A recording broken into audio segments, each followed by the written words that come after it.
العالمين، وأفضل الصلاة وأتم التسليم على سيدنا محمد وعلى آله وصحبه أجمعين. اللهم علمنا ما ينفعنا وانفعنا بما علمتنا وزدنا علما وعملا وفقها في الدين يا رب العالمين. اللهم لا سهل إلا ما جعلته سهلا، فأنت تجعل الحزن إذا شئت سهلا. سهل لنا أمورنا واشرح لنا صدورنا برحمتك يا أرحم الراحمين. يقول المصنف رحمه الله تعالى: ونفعنا به وبعلومه آمين، رحمته صلى الله عليه وسلم بالطيور.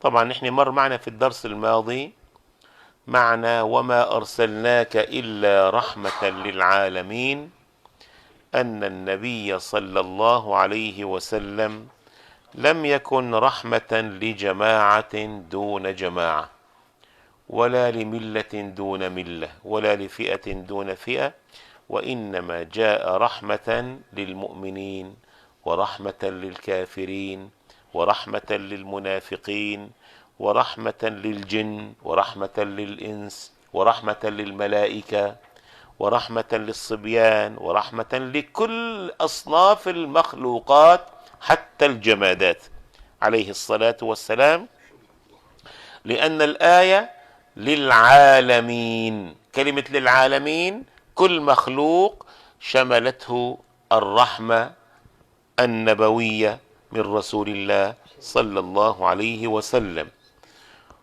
والنبي عليه الصلاة والسلام إذا كان سيدنا سليمان يفهم منطق الطير، سيدنا النبي صلى الله عليه وسلم يفهم منطق الجمادات أيضا، مو بس الطيور، فكان يكلم الجمادات ويكلم الطيور ويكلم البهائم، وتأتي البهيمة فتكلمه وتشتكي إليه. إذن كل هذه المخلوقات تشهد أنه هو رسول الله صلى الله عليه وسلم. حتى أول ما بدأ من الإرهاصات قبل البعثة، الإرهاصات هي عبارة عن خوارق للعادات، ولكن قبل البعثة ما مسمية معجزات، إيش مسمية؟ إرهاصات. فكان يسمع السلام عليك أيها النبي أو يا رسول الله، يلتفت ما يجد حوله حدا، الشجر يسلم عليه، الحجر يسلم عليه صلى الله عليه وسلم. وحتى كان يقول في المدينة عندما هاجر: إني لأعرف حجرا يسلم علي في مكة أعرفه الآن أين هو موجود، يعني حجرة كانت تسلم عليه. فهذا شيء خاص من خصوصيات النبي عليه الصلاة والسلام، فما نستغرب ذلك. كان رسول الله صلى الله عليه وسلم يحذر من أن يفجع الإنسان الطيور بأولادها، يعني أن يفجع أن يحزن. الطير عندما فيه غريزة عندما يفقد ولده يحزن ويفجع به، وذلك من باب الرحمة. ففي سنن أبي داود عن أبي مسعود رضي الله عنه قال: كنا مع رسول الله صلى الله عليه وسلم في سفر فانطلق لحاجته، يعني له حاجة، وهذه الكلمة عامة، ممكن يكون قضاء حاجة من أجل أن يتوضأ، ممكن يكون حاجة أخرى. المهم ابتعد النبي عليه الصلاة والسلام عن صحابته، فرأينا حمرة، نوع من أنواع الطيور، معها فرخان، فأخذنا فرخيها، فجاءت الحمرة فجعلت تعرش. هكذا التعريش أن تفتح جناحيها وتبدأ وتدور، تعبر عن شيء حصل معها قد استفزها.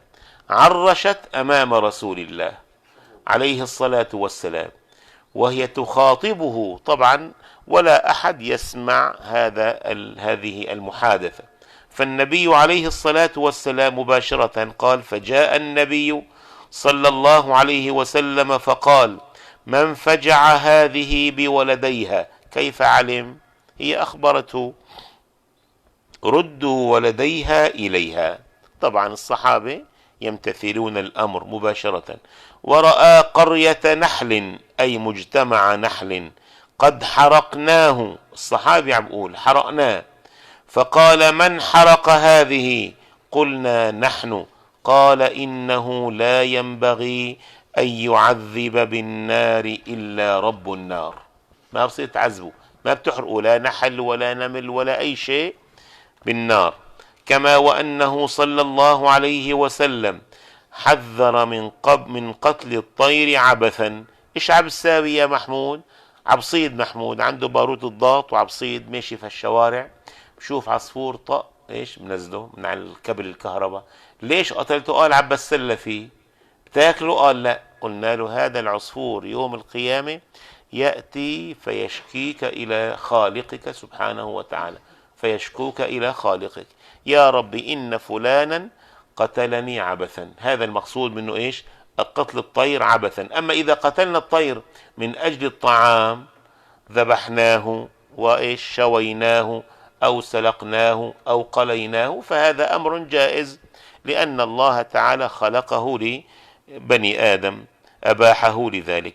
قال لا لمنفعة أكل ونحوه، إذا لا حذر من ذلك. مو هيك؟ وروى النسائي وابن حبان في صحيحه عن الشريد رضي الله عنه قال سمعت رسول الله صلى الله عليه وسلم يقول من قتل عصفورا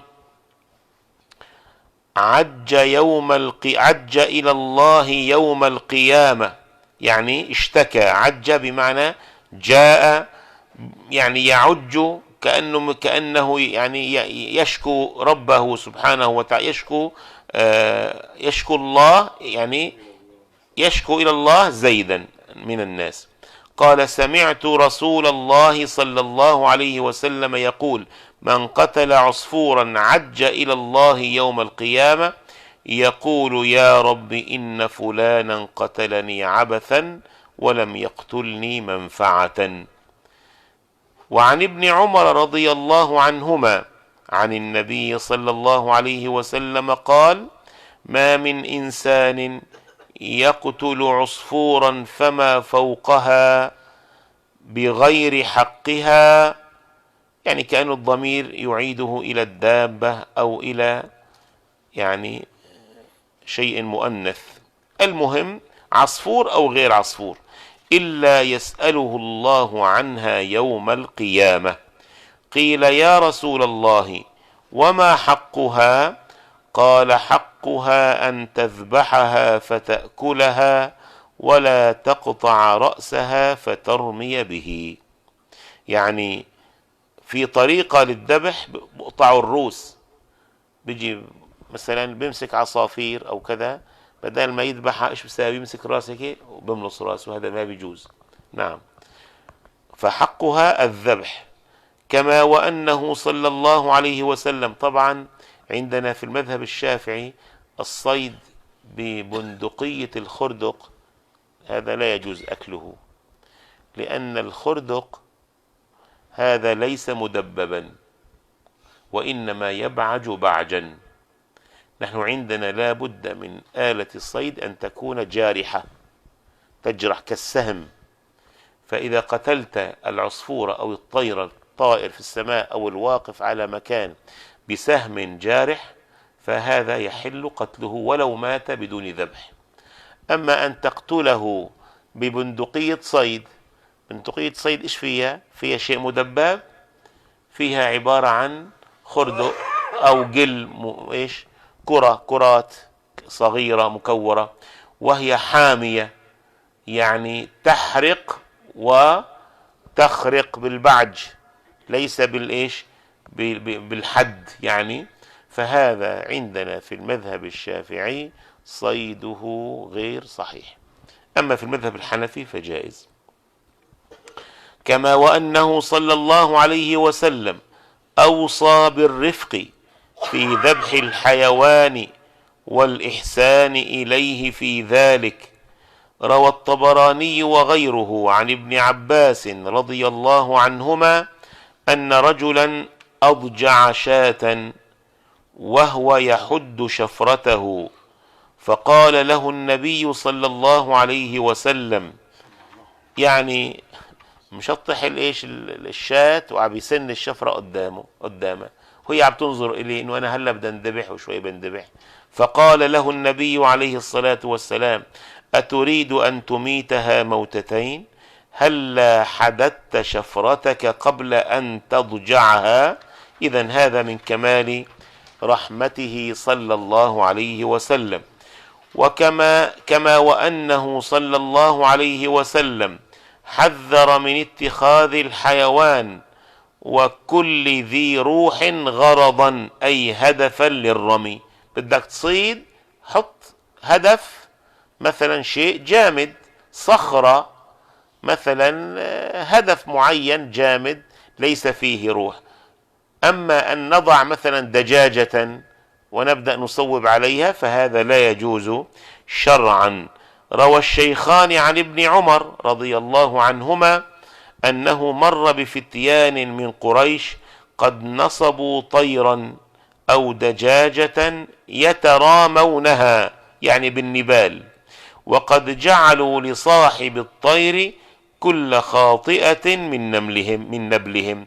النبل له قيمة، نبل القوس له قيمة، له يعني يد عاملة، يصنع فيستعمل أكثر من مرة في الضرب. فاتفقوا مع صاحب هذه الدجاجة أنه ضع هذه الدجاجة، كل سهم لا يصيبها هو لك، وكل سهم يصيبها فالدجاجة لنا. يعني كانوا نوع من أنواع المقامرة والله أعلم. ولكن هذا العمل غير عمل إنساني، عمل غير إنساني. قال: فلما رأوا ابن عمر تفرقوا. كان شديد سيدنا عبد الله بن عمر، فقال ابن عمر: من فعل هذا؟ لعن الله من فعل هذا. إن رسول الله صلى الله عليه وسلم لعن من اتخذ شيئا فيه الروح. ايش اتخذه؟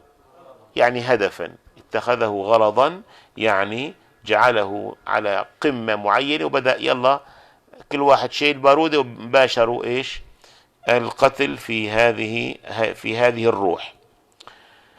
التدبر والتأمل في قوله تعالى: وما أرسلناك إلا رحمة للعالمين. إن من تدبر قوله تعالى: وما أرسلناك إلا رحمة للعالمين، وتفكر في معاني هذه الآية الكريمة، يتضح له جليا أن جميع ما جاءت به الرسالة المحمدية وجميع ما اشتملت عليه من أوامر ومناهي وعبادات ومعاملات وآداب وأخلاق وحقوق وواجبات، كل ذلك مبني على أساس الرحمة للعباد. إذن كل أمر، حتى التكاليف فيه رحمة، حتى الصلاة، حتى الزكاة، القيام، التهجد، الاستغفار، المأمورات كلها والمنهيات هي عبارة عن رحمة فيك أيها الإنسان، لأن الله سبحانه وتعالى أراد أن ينقذك من النار ويدخلك الجنة، أراد أن ينقلك من الظلمات إلى النور، وهذه رحمة. قال: بل وما جاءت به الرسالة المحمدية من العقوبات الشرعية، وهي القصاص والحدود والتعزير. الآن العالم الغربي كله ضد القصاص، قال لغوا عقوبة الإعدام. لغيتوا عقوبة الإعدام، الناس عم تقتل بعضها في كل لحظة وفي كل يوم وفي كل وقت وفي كل حين. بتكون انت بارك في مدرسة، يا غافل إلك الله مثل ما بقولوا، في أمريكا آنسات وأساتذة عزل وأطفال مدنيون، ترك انه هن لا يدينون بدين الإسلام، ولكن ليسوا يعني لا يملكون السلاح. يأتي شخص واحد ايش فيقتل، بيقتل 20 30 40، لا يخلو شهر وشهرين وثلاثة إلا وحادثة تحدث في أمريكا إلى الآن. الآن الشعب الأمريكي يعني أحزابه مختلفة ما بين جمهوري وديمقراطي، منهم من يقول ينبغي أن ينزع السلاح من أيدي الناس، ولا يملك الإنسان سلاح إلا برخصة، طبعا بعد دراسة عقل هذا الإنسان وشخصيته. ربما يكون إنسان يعني غير راشد ولو كان كبيرا، ممكن يكون معه مرض عصب بتهيأ له شغلات إيش يقوم فيقتل. فلو كان عند هؤلاء الغرب عندهم إنسانية لجعلوا عقوبة الإعدام من أولى أولوياتهم، لأنها في الحقيقة رحمة. طيب هل الرحمة أن ننظر إلى البشر كيف يقتلون؟ أطفال طفل صف كامل مع آنسته مع معلمه يقتل إنسان بريء لا حول له ولا قوة. هل هذه رحمة؟ هل هذه إنسانية؟ طيب هذا الإنسان القاتل أخذوا حكموا عليه 30 سنة أو حكموا عليه 50 سنة. لو أنه قتل لما تجرأ أحد غيره أن يقوم بهذا العمل. هذا المقصود، إنه القصاص ولكم في القصاص حياة، سعادة، أمن وأمان. أي نعم، الرجم حياة، سعادة. يعني عندما نرى هذا الإنسان يرجم أو هذه الإنسانة ترجم، الحقيقة مشهد صعب، ولكن نحن منعنا الخنا، منعنا الزنا، منعنا يعني اختلاط الأنساب، جعلنا المجتمع مجتمع فاضل يعني من خلال هذه العقوبة. ونحن قتلنا كم واحد؟ بينما عصمنا مقابل هذا الواحد الآلاف دماءهم، عصمنا دماء الآلاف. عندما نقتل القاتل نعصم دماء المجتمع بالكامل. لا يتجرأ عبد الله أن يقوم بفعل هذا الذي فعل قبل شهر مثلا، لا يتجرأ أبدا. وعندما لا يتجرأ عبد الله إذن عصم دماء المجتمع من خلال إجرامي أنا الذي نويت أن أقوم به. هذه هي المقصود من الرحمة في القصاص. والحدود، الحد جمع حد يعني، والتعزير، التعزير أن هي عقوبة يراها القاضي هي أقل من الحد، أقل من أقل الحدود. أقل الحدود ما هو؟ جلد ليش؟ جلد شارب الخمر 40 جلدة، مو هيك؟ إذن التعزير ينبغي أن يكون أقل من 40 جلدة، 30 جلدة، 35، 20، سجن، نفي، هذا كله اسمه تعزير. كل ذلك إنما هو رحمة للعالمين ورحمة للبلاد والعباد، لأن في ذلك إيقافا للمفسد عن التوغل في الفساد، ومنعا لفساده من أن يستشري لغيره. فإن عضو جسم الإنسان إذا فسد فمن الرحمة أن يبتر لئلا يستشري الفساد ويتعداه لغيره. وكذلك فإن المجتمع كله يعتبر من هذه الناحية كالجسم الواحد في نظر الشرع، وتفصيل ذلك ليس موضعه هنا. ذلك لأن الرسالة المحمدية جاءت بالرحمة وللرحمة، يعني من أجل الرحمة، ولذلك وردت الآية على طريق الحصر. إيش الحصر؟ يعني أداة الحصر. وما أرسلناك إلا أداة الحصر، أداة الاستثناء إذا سبقها نفي ماذا تعرب؟ تعرب أداة للحصر. إذا لم يسبقها نفي تعرب أداة استثناء، ويكون ما بعدها مستثنى منه أو مستثنى منصوب بالفتح. نعم. وما أرسلناك إلا رحمة، يعني ما أرسلناك إلا من أجل الرحمة.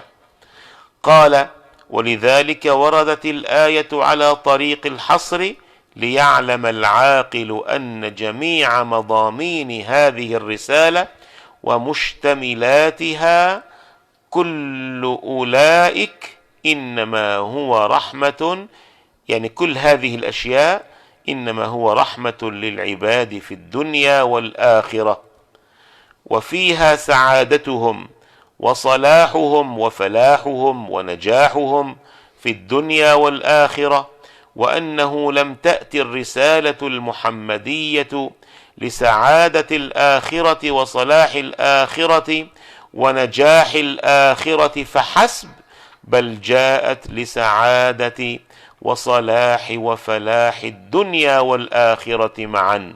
ولذلك نبه النبي صلى الله عليه وسلم العقلاء والفطناء والحكماء إلى بيان موقفه من ناحية الإسعاد والإصلاح مع العالم، فذكر مثالا حسيا ليتضح الموقف ويبرز في صورة محسوسة. ففي مسند الإمام أحمد عن ابن عباس رضي الله عنهما أن رسول الله صلى الله عليه وسلم أتاه فيما يرى النائم ملكان، يعني لعل واقعة أو رؤية منامية. رأى النبي عليه الصلاة والسلام رؤيا منامية، ملكين، فقعد أحدهما عند رجليه، ملك من السماء وين جلس؟ عند رجلي النبي عليه الصلاة والسلام، والآخر عند رأسه. فقال الذي عند رجليه للذي عند رأسه اضرب مثل هذا ومثل أمته، اضرب مثال للنبي محمد عليه الصلاة والسلام وأمته، اضرب مثال. فالذي عند رأسه ماذا قال؟ فقال إن مثل هذا يعني رسول الله عليه الصلاة والسلام ومثل أمته كمثل قوم سفر، يعني مسافرون، سفر جمع سافر، كركب جمع راكب. نعم. انتهوا إلى رأس مفازة، المفازة قلنا إيش هي؟ الصحراء. فلم يكن معهم من الزاد ما يقطعون به المفازة، يعني وصلوا إلى بداية المفازة بدهم يقطعوها، المفازة هي الدنيا وما في عندهم طعام. مين بيسجر بيمشي بالصحراء؟ الصحراء لسه أصعب من البحر، بتخوف وإن كانت يابسة، لأنه لا طعام ولا ماء، بتموت. نعم. قال فلم يكن معهم من الزاد ما يقطعون به المفازة ولا ما يرجعون به، فبينما هم كذلك إذ أتاهم رجل في حلة حبرة، يعني وهو رسول الله عليه الصلاة والسلام، هذا في المثال.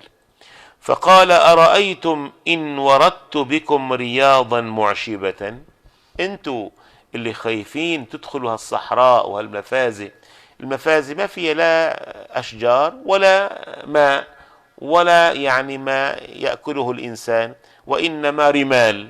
فهذا وين بدي ياخذون؟ بدي ياخذون على بساتين، رياض جمع روضة، يعني بستان حديقة. فقال أرأيتم إن وردت بكم، وردت من الورود يعني أخذتكم أوصلتكم، رياضا معشبة وحياضا رواء، حياض جمع حوض فيه ماء، رواء يعني تروي العطشان. أتتبعوني، يعني إذا قلت لكم بعد ما أخذتكم أنا، يعني أو إذا قلت لكم في عندي في حديقة على بعد 40 كيلومتر في الصحراء، تلحقوني بتمشوا وراي؟ نعم. فقالوا نعم، فانطلق بهم فأوردهم رياضا معشبة وحياضا رواء، فأكلوا وشربوا وسمنوا. فقال لهم ألم ألفكم على تلك الحال، يعني ألم أجدكم، معنى ألفكم ألم أجدكم على تلك الحال، ألم ألفكم على تلك الحال فجعلتم لي أن أوردكم رياضا معشبة وحياضا رواء أن تتبعوني؟ قالوا بلى. قال فإن بين أيديكم رياضا هي أعشب من هذه فاتبعوني، يعني سيروا على قدمي.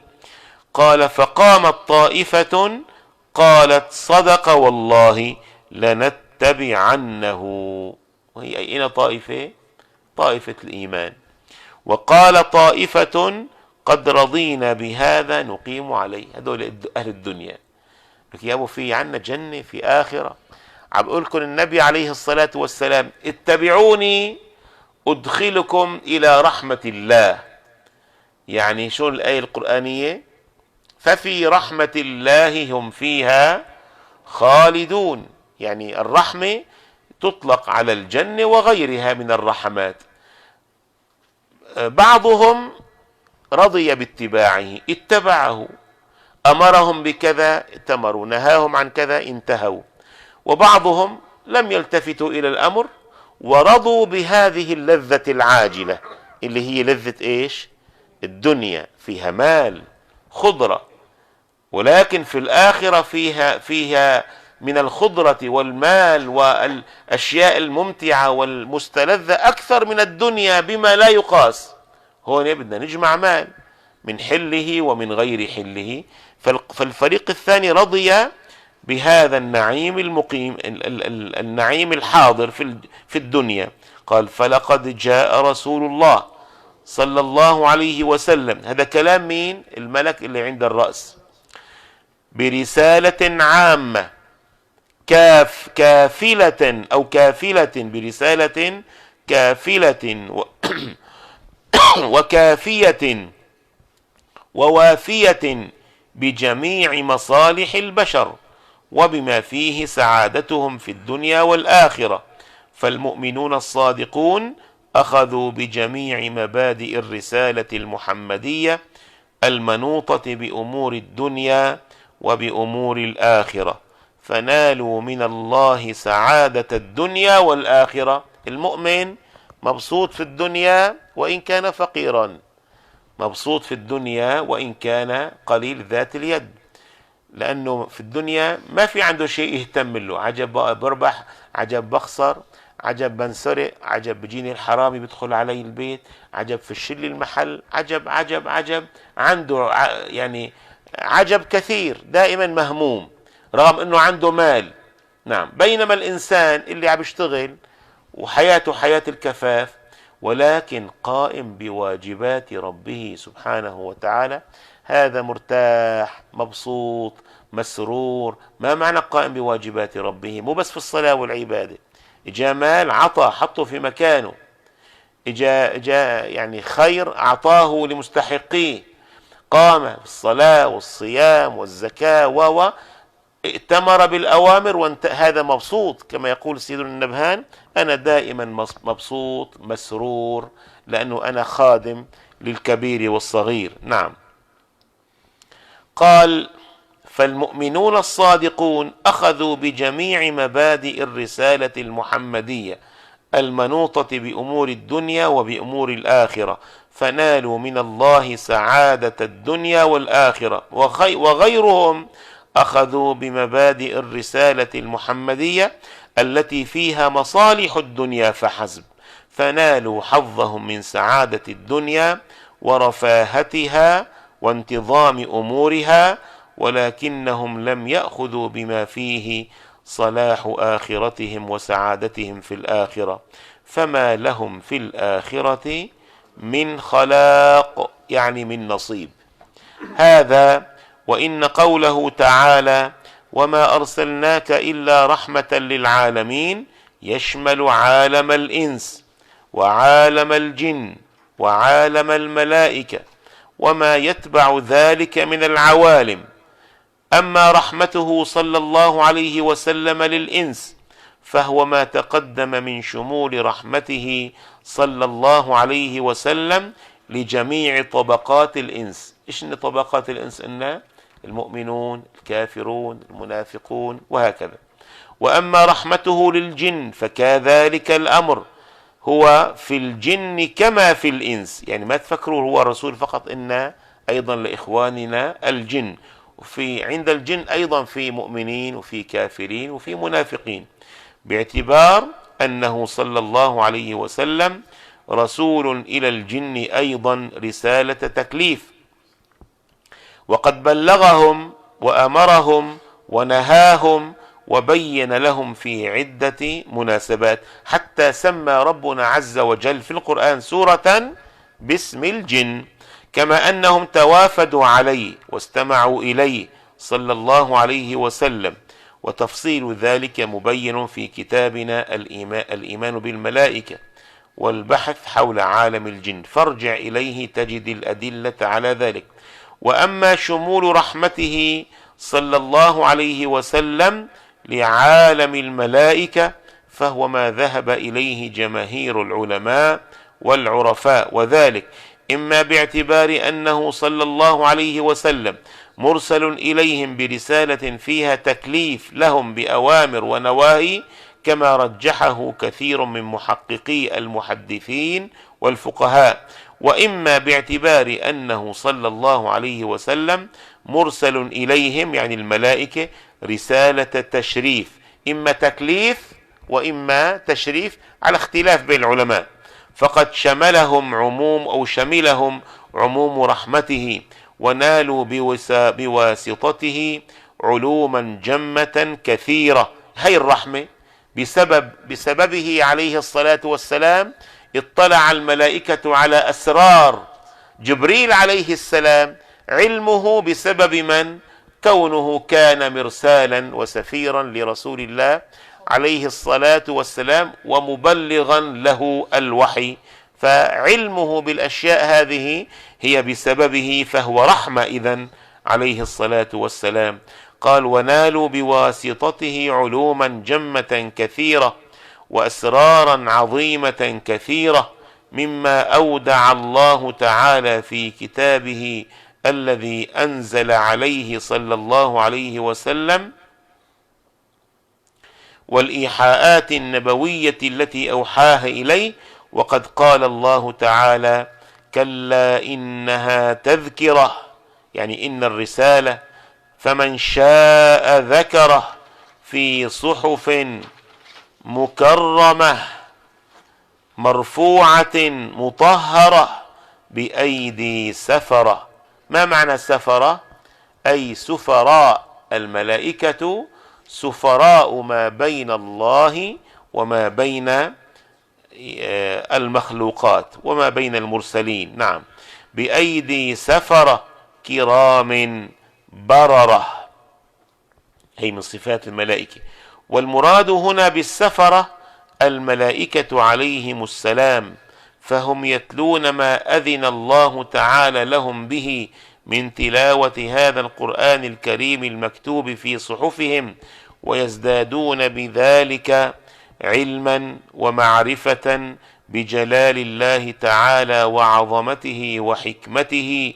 وفي الصحيحين عن عائشة رضي الله عنها قالت قال رسول الله صلى الله عليه وسلم الذي يقرأ القرآن وهو ماهر به مع السفرة الكرام البررة، والذي يقرأ القرآن وهو عليه شاق، وفي رواية وهو يتعتع به، له أجران.